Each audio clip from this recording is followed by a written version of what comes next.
Malaysia ও চীন সফর শেষে দেশে ফিরেছেন প্রধানমন্ত্রী তারেক রহমান।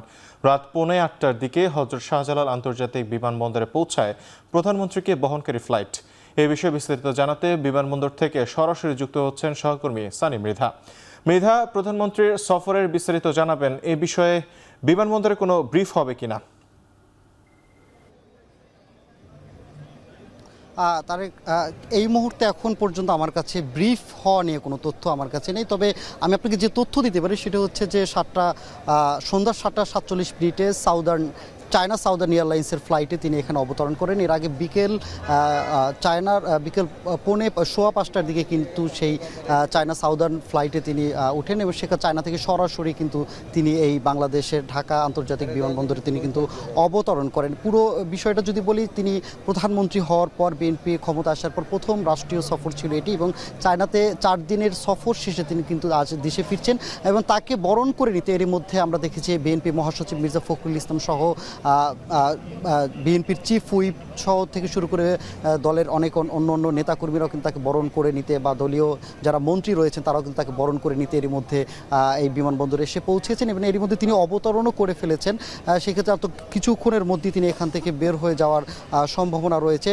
যদিও আমি বলি যে তিনি গত 21 জুন মালয়েশিয়ার প্রধানমন্ত্রীর আমন্ত্রণে সেখানে 2 দিনের রাষ্ট্রীয় সফর করেন এবং সেখান থেকে তিনি সরাসরি চায়নায় যান, সেখানে একটি সম্মেলনে যোগ দেন। এরপরে কিন্তু সেখানকার চায়নার প্রধানমন্ত্রীর সাথে দ্বিপক্ষীয় বৈঠক শেষে কিন্তু আজকে তিনি সেখানকার যে প্রেসিডেন্ট অর্থাৎ রাষ্ট্রপতি শি জিনপিংয়ের সাথে কিন্তু তিনি বৈঠক করেন। এই সময় 2 দেশের ব্যবসায়িক স্বার্থ সংশ্লিষ্ট ছাড়াও কিন্তু বাংলাদেশে বিনিয়োগের জন্য প্রধানমন্ত্রী আলোচনা করেছেন। এর বিষয়ে এখানকার 2 দেশের যে ব্যবসায়িক যে আলোচনা রয়েছে, স্বার্থ সংশ্লিষ্ট যেসব আলোচনা রয়েছে সেই বিষয়ে কিন্তু তারা আলোচনা করেছে। তবে এই বিষয়ে হয়তো বিস্তারিত পরবর্তীতে প্রধানমন্ত্রীর কার্যালয় থেকে সংবাদ সম্মেলনের মধ্যে বিস্তারিতভাবে তুলে ধরা হবে। তবে এই পর্যন্ত যদি আমি এখন বলি, বর্তমানে কিন্তু এর মধ্যে এই বিমানবন্দরের জায়গাটা কিন্তু আইন শৃঙ্খলা রক্ষাকারী বাহিনীর সতর্কতায় পুরোপুরি ঘিরে রেখেছে এবং তারা সতর্ক অবস্থানে রয়েছে এবং আমি বেশ সন্ধ্যা 7টা থেকে আমি এখানে অবস্থান করেছি। একে একে কিন্তু রাষ্ট্রীয় যারা কর্মকর্তা রয়েছেন, বিভিন্ন দলীয় এবং আইন শৃঙ্খলা রক্ষাকারী বাহিনীর ঊর্ধ্বতন কর্মকর্তা, তারাও কিন্তু প্রধানমন্ত্রীকে এই যে রাষ্ট্রীয় সফর শেষে স্বাগত জানানোর জন্য এখানে উপস্থিত হন। আপনি যদি বলি, গত সোমবার রাতে মালয়েশিয়া থেকে তিনি চীনের দালিয়ানে যান প্রধানমন্ত্রী, সেখানে অর্থনৈতিক ফোরামের সম্মেলনে যোগ দেন। সেখান থেকে এরপরে এই সম্মেলনে যোগদানের পরে কিন্তু প্রধানমন্ত্রী চায়নার যিনি প্রধানমন্ত্রী রয়েছেন তার সাথে তিনি দ্বিপক্ষীয় বৈঠক করেন। অবশেষে তিনি রাষ্ট্রীয় সফরের শেষ দিন অর্থাৎ আজকে কিন্তু সকালের দিকে কিন্তু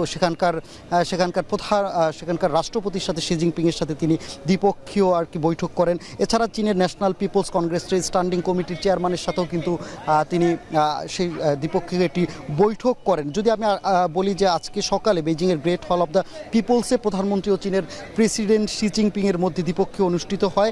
সেখানকার কিন্তু 2 দেশের স্বার্থ সংশ্লিষ্ট বিষয়গুলো নিয়ে তারা কথা বলেন এবং এর আগে কিন্তু মালয়েশিয়াতে যখন ছিলেন সেখানকার কিন্তু বাংলাদেশে বিনিয়োগের জন্য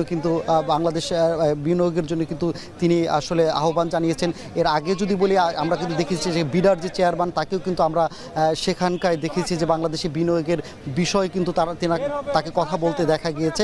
যদি বলি, এই সফরে মন্ত্রী থেকে শুরু করে পররাষ্ট্রমন্ত্রী থেকে শুরু করে বিভিন্ন মন্ত্রী কিন্তু এখানে এই মন্ত্রীরাও কিন্তু এখানকার যার মোট 25 জনের একটি 25 জনের সদস্যরা কিন্তু সেই প্রধানমন্ত্রী সফরে যায়। এরই মধ্যে কিন্তু প্রধানমন্ত্রীর বের হওয়ার যে আনুষ্ঠানিকতা সেটি শুরু হয়ে গেছে। অর্থাৎ শাহজালাল আন্তর্জাতিক বিমানবন্দর থেকে কিন্তু এরই মধ্যে এখন তার যে প্রধানমন্ত্রীর প্রোটোকলের যে গাড়িগুলো রয়েছে একে একে কিন্তু সেটি বের হতে শুরু করেছে। আমরা দেখতে পাচ্ছি যে এই প্রধানমন্ত্রী যাচ্ছেন, এখনই বের হয়ে যাচ্ছেন তার সহধর্মিণী ডক্টর জোবাইদা রহমান এবং তিনি কিন্তু এরই মধ্যে বের হয়ে যাচ্ছেন এবং তার প্রোটোকলে তো অন্য মন্ত্রীরাও কিন্তু যাচ্ছেন। আপনারা দেখতে পাচ্ছেন যে একে একে করে প্রধানমন্ত্রী প্রথম গাড়িটি অর্থাৎ এসএসএফের পরের গাড়িটি প্রধানমন্ত্রী ছিলেন এবং সেখানকায় কিন্তু আমরা লক্ষ্য করতে পেরেছি তার সহধর্মিণী ছিলেন। এখন কিন্তু তার প্রোটোকলের সাথে যেসব গাড়িগুলো রয়েছে তারাও কিন্তু একে একে বের হয়ে যাচ্ছেন।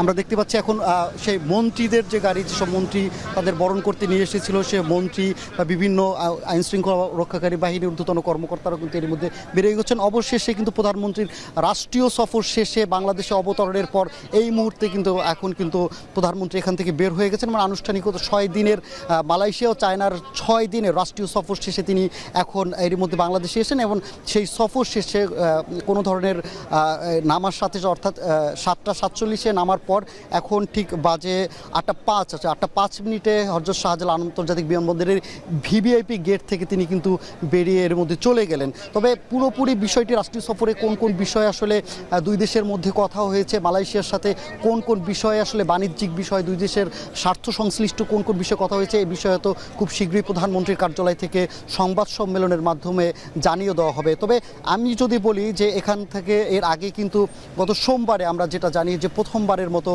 তিনি প্রধানমন্ত্রী নির্বাচিত হওয়ার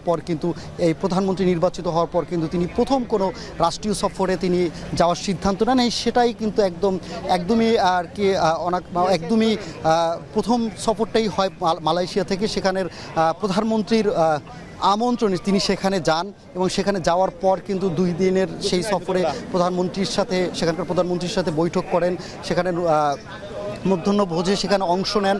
এরপরে কিন্তু একদিন পরে সেখান থেকে সোমবার রাতে কিন্তু তিনি চীনের উদ্দেশ্যে রওনা দেন। সেখানে একটি অর্থনৈতিক ফোরামের সম্মেলনে অংশগ্রহণ করেন। সেই সম্মেলনে অংশগ্রহণ শেষে তিনি সেখানকার প্রধানমন্ত্রী চীনের যে প্রধানমন্ত্রী রয়েছেন তার সাথে দ্বিপক্ষীয় বৈঠকে তিনি অংশগ্রহণ করেন, তার সাথে বিভিন্ন বিষয় নিয়ে আলোচনা করেন।